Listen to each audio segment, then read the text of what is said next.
LeBron James and the Cavs playing much better basketball right now after their 1-3 start when LeBron had to jump on Twitter, tell Cavs fans to relax. Turns out he was right. They look pretty good, and the schedule coming up is going to be very interesting and I think possibly revealing. On Wednesday, the Cavs have San Antonio in town.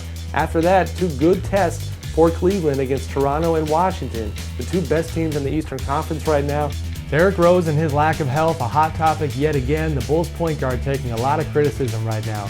Hamstring problems, ankle problems have kept him out of some early games. Made some ill-advised comments, I think, about the reasoning behind sitting out. But my bottom line is I feel bad for the guy who was a tremendous competitor and a guy who I don't doubt whatsoever wants to be out there.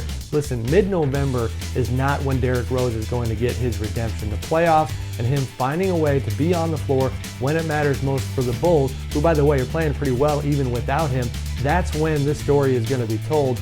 The Sacramento Kings are still on my short list of surprise stories of this early season. Game Tuesday night against the Pelicans, DeMarcus Cousins, Anthony Davis going at it. That should be fun.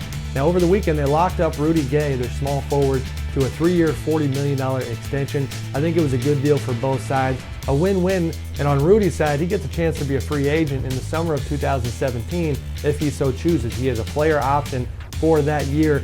I'm putting the Charlotte Hornets in what we're going to call the subpar spotlight for this week. I think they've really got to get things going if they want to wind up making the playoffs like they did last year, taking that next step that a lot of people thought they would be taking this season.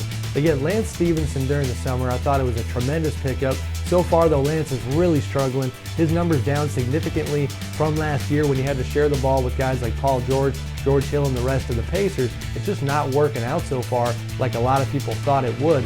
New Union Director Michelle Roberts is getting a lot of attention recently for making some very strong statements about the NBA and the player relationship with owners going forward. A lot of people feeling like this is the doom and gloom when it comes to the summer of 2017 and the likely lockout that could take place at that point.